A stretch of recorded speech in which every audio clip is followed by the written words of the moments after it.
Morning students. आज हम गुदड़साई वाले पाठ में बोध और विचार में बहुविकल्पी प्रश्न करेंगे। बहुविकल्पी प्रश्नों से पहले शब्दार्थ कल हमने कर लिए थे। तो बहुविकल्पी प्रश्नों में पहला प्रश्न देखिए, गुदड़साई को लेखक ने क्या बताया है।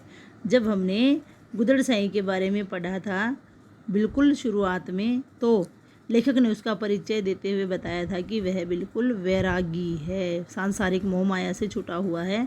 तो यहाँ पर पहले का राइट ऑप्शन रहेगा वैरागी, ख वाला दूसरा ऑप्शन इसका सही रहेगा। दूसरा प्रश्न देखिए, गुदड़साई को रोटी कौन खिलाता था। पाठ में हमने देखा है कि उसका केवल एक ही मित्र था जो उसकी परवाह करता था और वह था मोहन। तो यहाँ पर दूसरे का क सही होगा। तीसरा देखिए, साईं को रोटी देने पर मोहन को किसने डांटा था। जब साईं को रोटी देते हुए देख लिया था तो मोहन के पिता ने उसे डांट लगाई थी। तो यहाँ पर तीसरा ऑप्शन पिता ने सही होगा। साईं का गुदड़ खींचकर कौन भागा था। जब साईं मोहन से बात कर रहा था और उसे कल जरूर आने के लिए कह रहा था, तो दूसरा लड़का उसका गुदड़ खींचकर भाग जाता है। तो यहाँ पर चौथा ही ऑप्शन सही होगा। पांचवा प्रश्न देखिए, लड़के की पिटाई होते देखकर गुदड़साई ने क्या कहा। लड़के की पिटाई देखकर गुदड़साई को बिल्कुल भी अच्छा नहीं लगता है और वह मोहन के पिता को कहने लग जाता है, मत मारो चोट आती होगी। तो पांचवे में क्या ऑप्शन राइट होगा।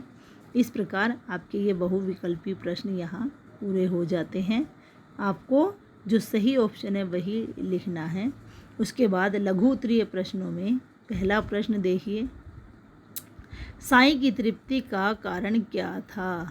पाठ में बिल्कुल शुरुआत में साईं के परिचय के बाद लेखक मोहन नाम के एक बालक का जो यहाँ पर चरित्र चित्रण कर रहे हैं, उसी में साईं की तृप्ति का कारण छिपा हुआ है। मोहन साईं को रोजाना एक रोटी देता था जिसको खा कर की साईं अपनी भूख को मिटा लेता था। बिल्कुल शुरुआत में आपने एक वाक्य आया था साईं के लिए कि मोहन की दी हुई एक रोटी उसकी अक्षय तृप्ति का कारण होती थी। तो यहाँ पर पहले प्रश्न के अनुसार उसका उत्तर बनेगा, साईं की तृप्ति का कारण मोहन द्वारा दी गई एक रोटी होती थी। तो इस प्रकार वही एक रोटी उसकी भूख को शांत कर देती थी, तो साईं की तृप्ति हो जाती। तृप्ति का मतलब होता है कि पूर्ण रूप से पेट भर जाना। तो वह एक रोटी ही साईं का पेट भर देती थी। दूसरा प्रश्न देखिए, दूसरा प्रश्न है आपका, साईं एक लड़के के पीछे क्यों दौड़ा।